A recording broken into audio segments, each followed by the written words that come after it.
September 17, 2011. Lower Manhattan buzzes with unusual energy as hundreds gather in Zuccotti Park. Some carry handmade signs. Others distribute flyers. Many simply observe with curious anticipation. What begins as an uncertain experiment in civil disobedience will soon capture global attention and reshape political discourse for years to come. The 99% are about to make their stand against the 1%. The spark that ignited Occupy Wall Street didn't materialize from nowhere.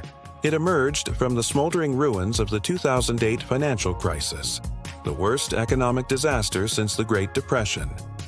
As millions of Americans lost their homes, jobs, and life savings, something else was lost too: faith in the system itself.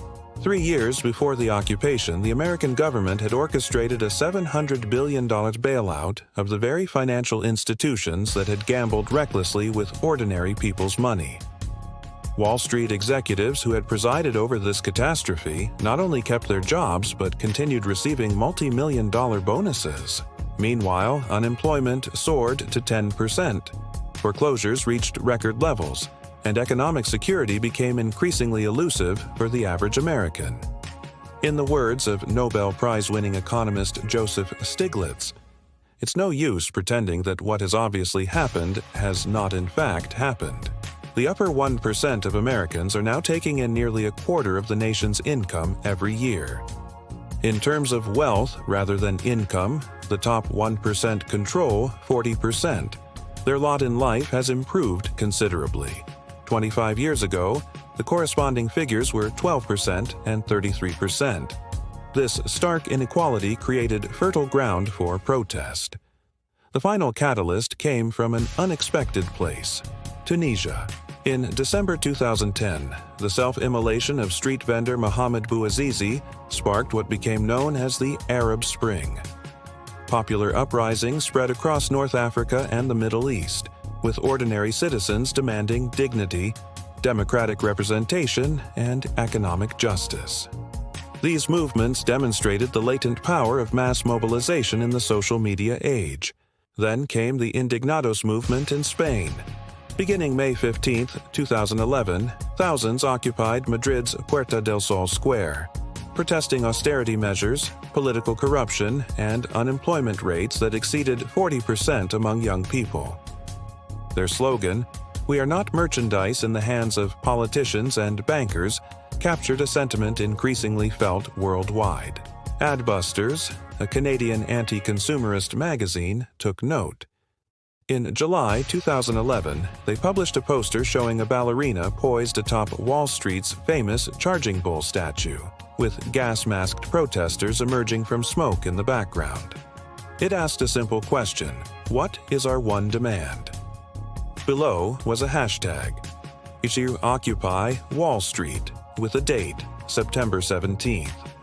The call resonated with activists including anthropologist David Graeber and artist Micah White. They helped develop the initial framework, drawing inspiration from horizontal organizing principles seen in earlier protest movements. Rather than presenting a traditional leadership structure or conventional list of demands, they envisioned something more ambitious: a radical reimagining of democratic participation. When September 17th arrived, approximately 1,000 protesters converged on Wall Street. Their initial plan to occupy the street itself was thwarted by police barricades, so they regrouped at nearby Zuccotti Park. This privately owned public space would become their home base for the next 2 months, renamed Liberty Square by the occupiers. The early days were marked by uncertainty. Mainstream media largely ignored the gathering, with the New York Times relegating coverage to a small article buried in its local section. Police initially adopted a wait-and-see approach. The protesters themselves were still formulating their identity and purpose, holding twice-daily general assemblies where anyone could speak and decisions required consensus. Everything changed on September 24th, when a police officer pepper-sprayed several female protesters who had been corralled behind orange netting. Video of the incident went viral, drawing public attention to the movement and triggering a surge in participation. By the following week, the occupation had swelled to thousands. similar encampments began appearing in cities across America and eventually worldwide. From Boston to Oakland, Chicago to Miami, and as far away as London, Sydney, and Tokyo, the movement expanded with remarkable speed. Each location maintained its autonomy while identifying with the broader Occupy brand. The iconic slogan, "We are the 99%, crystallized the movement's core message. This simple phrase, reportedly first suggested by anthropologist David Graeber, drew a clear dividing line between the vast majority of people and the tiny elite who commanded disproportionate wealth and power. It was a stroke of rhetorical genius, immediately understandable yet profound in its implications. As activist Jesse Jackson remarked during a visit to Zuccotti Park, "This is the transformative movement of our time. Martin Luther King's last act on earth was about economic justice, about garbage workers, about workers' rights to collective bargaining. This is a continuation of that struggle." Life in the Zuccotti Park encampment quickly developed its own rhythm and infrastructure. A community kitchen served free meals. A library accumulated thousands of donated books. Medical volunteers staffed a first aid station. Working groups formed around media outreach, sanitation, security, and other practical needs. The people's microphone, where speakers' words were repeated in unison by the crowd to overcome the ban on amplification equipment, became a distinctive feature of Occupy's culture. Financial support poured in. The movement's finance working group managed hundreds of thousands of dollars in donations, maintaining transparent records and making spending decisions through consensus. They established relationships with local businesses to provide services like laundry for the encampment. Do you like to dig deeper? Political economy is full of powerful ideas. You're right in the thick of it. Insightful, thought-provoking, expanding every step of the way. From Adam Smith and the rise of capitalism to Marx's bold critique, mercantilism, Keynesian economics, neoliberalism, and more. Or we explore it all, clearly and from every angle. Keep the momentum going. Check the links, dive deeper, and subscribe for more. But challenges mounted as autumn progressed. October brought cold rain and the first hints of winter chill. Tensions arose between homeless individuals who sought shelter in the camp and activists focused on political messaging. Sanitation became increasingly difficult. Some local businesses complained about lost revenue and disruption. Authorities across the country began dismantling Occupy encampments, often citing health and safety concerns. On October 25th, Oakland police used tear gas and flash grenades against protesters, seriously injuring Iraq War veteran Scott Olson and triggering solidarity marches nationwide. New York Mayor Michael Bloomberg finally moved against the original encampment on November 15, 2011.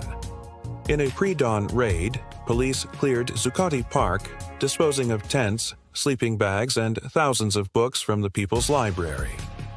Though protesters attempted to regroup, they were never able to re-establish a permanent presence. Without physical encampments, the movement struggled to maintain momentum. Some activists channeled their energy into specific causes like combating foreclosures, student debt relief, and minimum wage campaigns.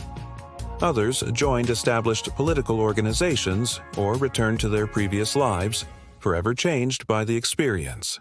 Critics dismissed Occupy as a failure, pointing to its lack of concrete policy achievements or sustained institutional presence.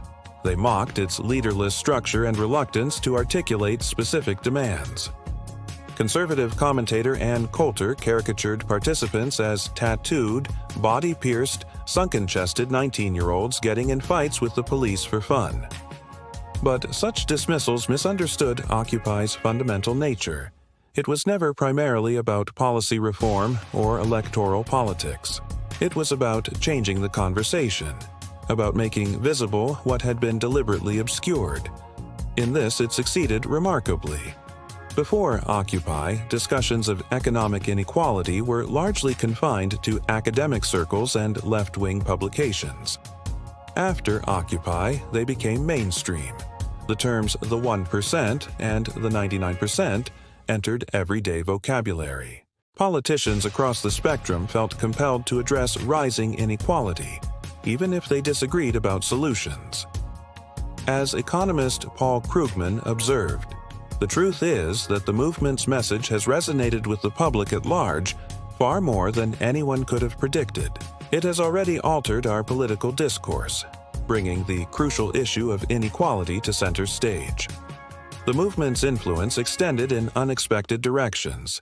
In its wake came successful campaigns for a 15 minimum wage, beginning in Seattle and spreading nationwide. The Consumer Finance Protection Bureau, created in the aftermath of the financial crisis, gained public support and survived attempts to dismantle it. Bank practices came under increased scrutiny, with several institutions canceling planned debit card fees after public backlash. Perhaps most significantly, Occupy created a generation of activists who went on to influence American politics in various ways. Alumni of the movement played key roles in the Bernie Sanders presidential campaigns, the Fight for $15, Black Lives Matter, and climate justice organizing. The organizational techniques pioneered in the encampment's horizontal decision-making, working groups, the human microphone became part of the toolkit for subsequent movements. Filmmaker Michael Moore, speaking at Zuccotti Park, captured this ripple effect. This is one of those moments in history where something is happening right in front of us. You feel it. You know it. There's no turning back. The financial crisis had revealed fundamental contradictions in contemporary capitalism. While productivity had steadily increased for decades, median wages had stagnated since the 1970s. The financial sector had grown to dominate the economy, with profits increasingly derived from speculation rather than productive investment. Corporate influence on politics had reached unprecedented levels, especially after the Supreme Court's Citizens United decision removed crucial campaign finance restrictions. Occupy forced these issues into public consciousness not through policy papers or electoral campaigns, but through the powerful symbolism of ordinary people physically reclaiming space in the shadow of financial power. Its location was its message. These public squares belong to us, not to the corporations that have captured our political system. Historian Howard Zinn once wrote, "What matters most is not who is sitting in the White House, but who is sitting in the people who are mobilized, active, and causing trouble." By this measure, Occupy Wall Street matters greatly in American history. It demonstrated that even in an age of widespread political disengagement, people retain the capacity to mobilize around economic justice. 10 years after protesters first set up camp in Zuccotti Park, the issues they highlighted remain unresolved. Income inequality has continued to grow. The financial sector's influence persists largely unchecked. Climate change, which many Occupy activists linked to unconstrained capitalism, threatens increasingly severe consequences. Yet, the conversation has irrevocably changed. Ideas once considered radical wealth taxes, universal basic income, student debt cancellation, are now seriously debated in mainstream politics. A new generation has grown up understanding that the economy as currently structured serves the few at the expense of the many. Perhaps this is Occupy's most important legacy, not specific policy victories, but a fundamental shift in how we understand our economic system. The movement reminded us that economies are human creations that can be reimagined when they fail to serve human needs. It insisted that democracy means nothing if it doesn't extend to the economic forces that shape our lives. In the words of an anonymous occupier, spray-painted on a wall near Zuccotti Park, "The beginning is near." We've got some amazing content coming your way. Subscribe now so you're first in line for fresh insights and all the good stuff you won't want to miss.